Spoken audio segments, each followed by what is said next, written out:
Welcome back to the channel, and let's have a debrief on France after their Six Nations win in the company of Joe Worsley, who's you're back in England from France.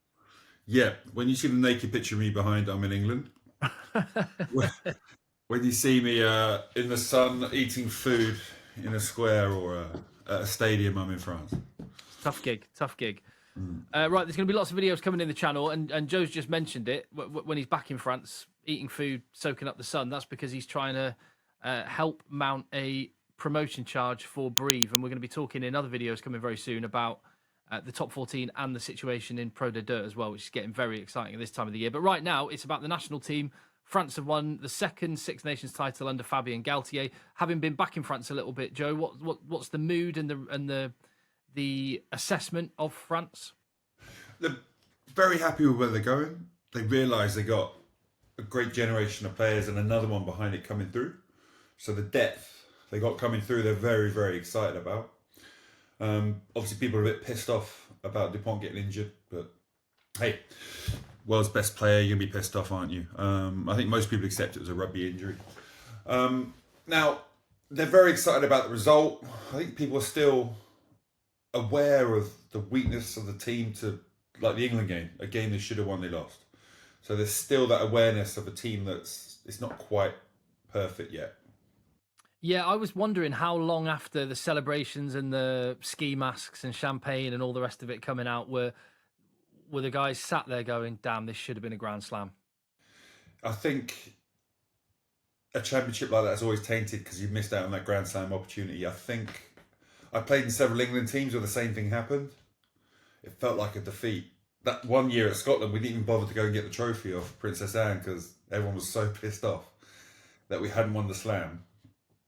We forgot we won the championship. It was just one of the boys wandered out to find his a boot he left outside, and he got dragged in to get the trophy. It's quite funny in hindsight. But anyway, the French boys would definitely be pissed off that didn't happen.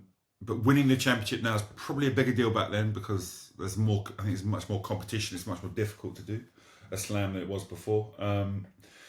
So they're going to be happy with winning the championship, but yeah, there's a slight taint of this disappointment because of that England result. What strides forward do you think France have made since the 2003 Rugby World Cup? I was thinking back to the team, and LBB then was just a kid fresh on the block, and he's now, looks like an absolute superstar already. And guys like Flamont and have come in. Miafu's come in since then. Where do you assess where they are now versus 2023? I think in the centres we're seeing Fiku being injured forced a hand there. Barassi probably didn't do enough to say, boom, I'm going to be the man. But I think definitely you now seeing a centre saying, I'm the dominant centre defensively on attack. He is a very special player. And while Barassi hasn't put his hand up, yeah, I think you've seen he was already.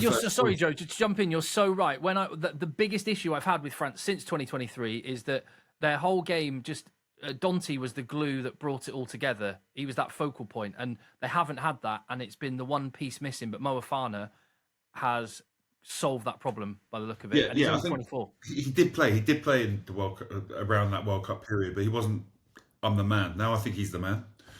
There's another place up for grabs. I think Fiku could come back roaring, top fit. Maybe he'll get it back again and get through to that other World Cup. But there's a place certainly up for wrestling there. Wing fullback. I think seriously, Burros, when he's fit and coming back, he's going to have to be, especially against certain teams in there on the pitch because of his high ball abilities, and his other attack abilities are pretty sick as well. I mean, he can't tackle too well, but hey, Ramos isn't a fantastic tackler either. So that'll be interesting. There's 3 positions, there's 4 players. That'll be interesting to see when he's fit, who they pick, or what they do. It'll depend on the game, tactics, strategy, I'd imagine. And then I guess what the knock-on effect is for 10, because and Tamac's the man, and he can be a goal kicker, but is the goal kicking too important for Thomas Ramos not to have in the side somewhere? Yeah, and then you push him up to 10. You could slip the Tamac to 12. There's so many options you got there, but really, they're good problems for France. The Jalibert, there's some young talent coming through in the centres and at 10 who will be good as well. Nine's no point even worrying about that one. Dupont's incredible, but there's guys waiting in the wings like we talked about before. French nine's not short of that. Flamand, let's get to the forwards. Like Flamand, I think the Six Nations he's been, when he's come back and been fit, he's shown what he gives France. I think the handling ability, aerial forward, is what they need. So it's him, Ruma, are kind of the guys that did that before. Flamand's probably the top dog there because they've pushed Miafu out. Guillard's come in, but again, neither of them are line-out forwards. And having that ability of Flamand to execute the line-out is pretty vital. And around the pitch, he adds so much as well. It's pretty special having Cole. I thought had a great Six Nations. I thought he was maybe moving towards getting pushed out by some of the other talent coming through in France, but I think he established that he is someone who tackles, actions, work rate. He's the guy who brings that.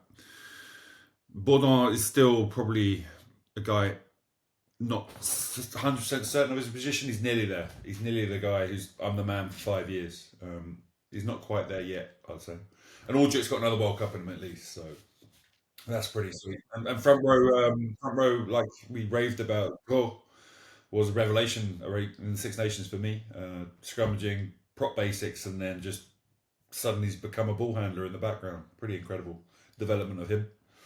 I found out, by the way, Joe, why it's Jean-Baptiste Roux and Francois Cross, and you pronounce the S on that. It's due to the part of France that he was born in, which I'm not going to pronounce this right. The Occitan? Occitan. Because that particular part of France. I didn't realise they changed.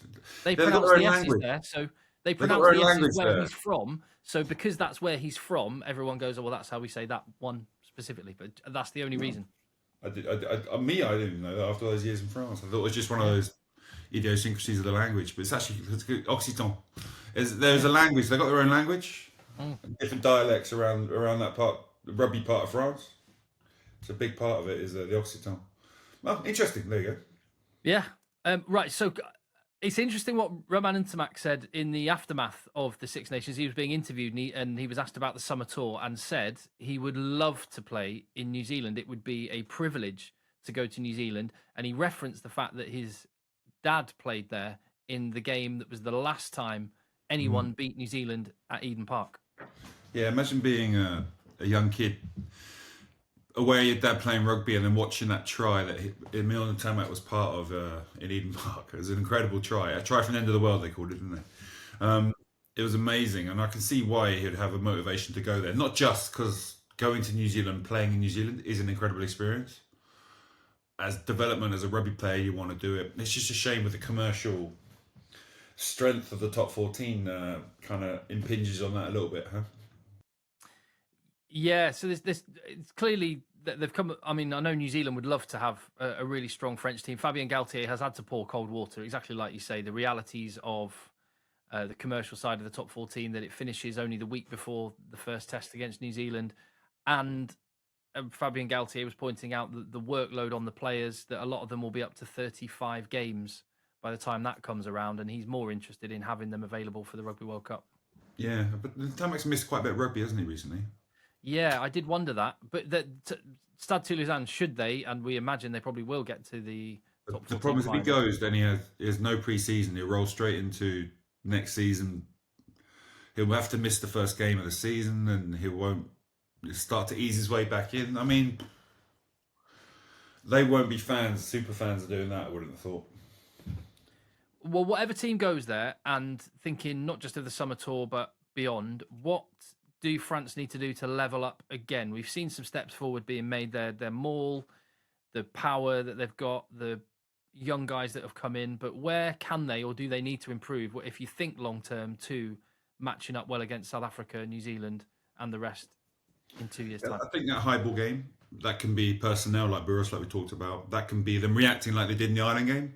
To even they lose it, they're diving on the scraps and winning those elements of the game. Just be motivated to work around those moments of the game, working it hard enough to make it to make enough improvements so next time they play South Africa, next time they play Ireland, next time they play England, they can deal with that part of the game. Obviously, sometimes the way they play will create turnovers against you, but that they have to be in a sweet spot and realise when they've got their best players on the pitch, they can play to a certain level. It's those guys in behind. If they've got a few replacement players in, can they do the same thing? I mean, against England, really, it was just errors from good players. It wasn't backup players coming in and making drastic errors on an offload or trying to pass that Dupont could do, but they couldn't. It wasn't like that.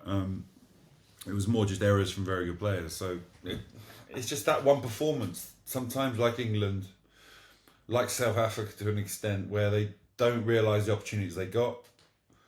The way they play, they're going to give a couple to the opposition. And if you lose that game, then you lost that game. If it's in a World Cup, then boom, you could be toast like they were in the quarterfinals. So they still got that sweet spot to find, maybe between being dangerous, like they are, and not giving those opportunities up.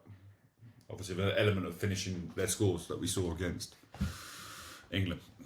And finally, Joe, I've got to ask what again, with you having been hopping to and from France, what were people the other side of the channel saying about Piato Malvaca and or a lack of angles that you see from the French broadcaster? Yeah, I think 90% of the French rugby fans and players accept that.